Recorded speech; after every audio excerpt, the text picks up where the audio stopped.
नमस्कार दोस्तों, कैसे हैं आप सब लोग। उम्मीद करती हूँ आप सब लोग ठीक होंगे। आज मैं बताने वाली हूँ पितृपक्ष में हमें क्या नहीं करना चाहिए और पितृपक्ष का अगर हमें दोष लगा है, पितृदोष लगा है, तो हमें कैसे पता चलेगा कि हमारे घर में पितृदोष है। उसके लक्षण भी बताऊंगी दोस्तों, इस वीडियो में अंत तक बने रहें। पितृपक्ष में हमें क्या नहीं करना चाहिए। पितृपक्ष तो सबसे पहले 17 सितंबर से लेके 2 अक्टूबर तक रहेगा। 2 अक्टूबर को अमावस्या के दिन समाप्त हो जाएगा। उस दिन सारे पितरों का तर्पण हो जाएगा। तो पितृपक्ष में हमें क्या नहीं करना चाहिए। सबसे पहले पितृपक्ष में हमें मांगलिक कार्य नहीं करने चाहिए। कोई भी शुभ कार्य हम पितृपक्ष में नहीं कर सकते हैं, जैसे विवाह हो गया, मुंडन हो गया और सगाई हो गई, गृह प्रवेश हो गया, अन्नप्राश हो गया। ऐसे कोई भी हम मांगलिक कार्य ये पितृपक्ष में नहीं कर सकते हैं। दूसरा, हम बाल नहीं काट सकते हैं। दाढ़ी, बाल, नाखून इत्यादि ये चीज़ें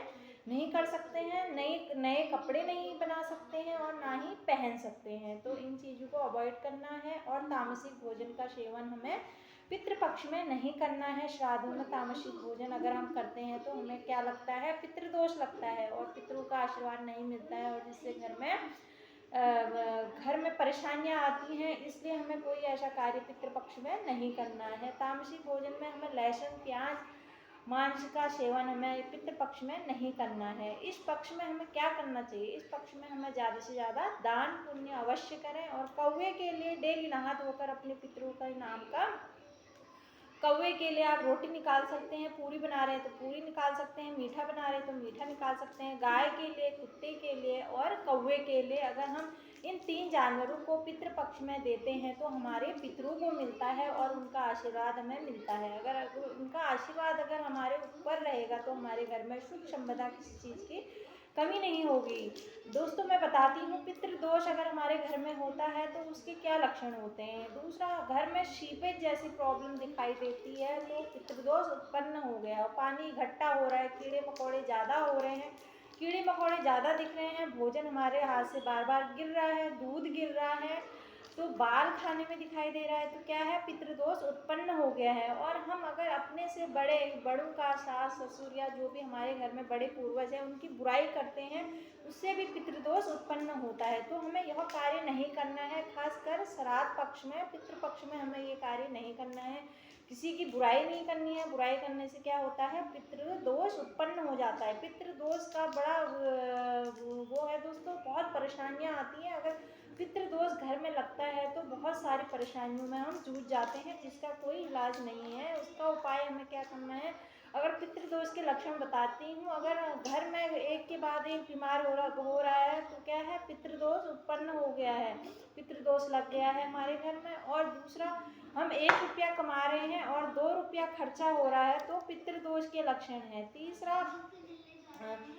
तीसरा, घर में लड़ाई झगड़े, बच्चे चिड़चिड़े हो रहे हैं, गाली गलौज कर रहे हैं, माता पिता की आज्ञा का पालन नहीं कर रहे हैं और सम्मान नहीं कर रहे, एक दूसरे की बुराई कर रहे हैं, घर में एक दूसरे को लेके कलह हो रहा है, तो ये क्या है, पितृदोष का कारण है। और हम कर्जे में डूबे चले जा रहे हैं, एक के बाद एक कर्जा अब चुका नहीं पा रहे हैं, एक के बाद एक परेशानियां आते रह रही है, एक परेशानी खत्म होने का नाम नहीं लेती, दूसरी परेशानी शुरू हो जाती है। तो यह क्या है, पितृदोष हमारे घर में उत्पन्न हो गया है। तो यह पितृदोष के कारण है। पितृदोष सबसे बड़ा कारण है दोस्तों।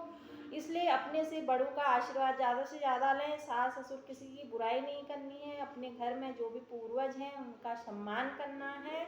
पितृपक्ष में हमें जो जो चीज़ें मैंने बताई, इन चीज़ों का सेवन नहीं करना है। और हमें लोहे के बर्तनों का यूज़ नहीं करना है। हमें तांबे, पीतल और स्टील के बर्तनों का यूज़ करना है। इन बर्तनों में ही हमें भोजन इत्यादि बनाना है। लोहे के बर्तनों को जितना हो सके उतना अवॉइड करना है पितृपक्ष में। और पितृपक्ष को दूर करने का वही है कि इस पक्ष में ज़्यादा से ज़्यादा हमें दान पुण्य करना चाहिए। पंडितों को हमें घर पे बुला के उनको दान पुण्य भोजन कराना चाहिए। और अगर हमारे मुख्य द्वार पे अगर कोई आता है तो उसको निराश नहीं भेजना चाहिए। भूखे को भोजन अवश्य कराना चाहिए, प्यासे को पानी अवश्य देना चाहिए। और गरीब लोगों को आप कपड़े का दान कर सकते हैं, भोजन का दान कर सकते हैं। अगर आप भोजन का दान करें, चावल अन्न का दान करें, तो वो हमारे पितरों को अवश्य मिलता है और जिससे उनका आशीर्वाद हमारे सर के ऊपर बना रहता है। इसलिए दोस्तों, इस पितृपक्ष में ज़्यादा से ज़्यादा दान पुण्य करें तामसिक भोजन का सेवन ना करें और घर में शांतिपूर्ण स्थिति बनाए रखें। और अगर घर में ज़्यादातर परेशानियां चल रही हैं तो समझ जाना चाहिए पितृदोष है। आप क्या कर सकते हैं, तुलसी के क्यारे में एक कटोरा रख के गंगा जल से काशी विश्वनाथ का नाम लेकर आप क्या कर सकते हैं, 21 बार अर्घ दे सकते हैं अपने पितरों का नाम लेकर। तो वह क्या होता है, पितरों को मोक्ष की प्राप्ति होती है और पितरों का आशीर्वाद हमारे घर में बनता है। जिस घर में पितरों का आशीर्वाद रहता है वहाँ धन अन्न किसी की कमी नहीं होती है, वहाँ हमेशा बरकत बनी रहती है, सुख शांति बनी रहती है और बच्चे हंसते खेलते स्वस्थ रहते हैं, वहाँ बीमारियां भी कोसों दूर रहती हैं। तो पितृदोष सबसे बड़ा कारण है आर्थिक परेशानियों का। तो दोस्तों इस पितृ पक्ष में अच्छे से अच्छे कार्य करें, लड़ाई झगड़ा ना करें, प्रेम पूर्वक रहें, नहा धोकर आप डेली अपने पितरों का नाम का निकालें। कौवे के लिए, कुत्ते के लिए और गाय को अवश्य खिलाएं। अगर यह उपाय करेंगे तो आपके घर में सुख शांति प्रगति बनी रहेगी। फिर मिलती हूँ नेक्स्ट वीडियो में, तब तक के लिए राधे राधे, जय महाराज।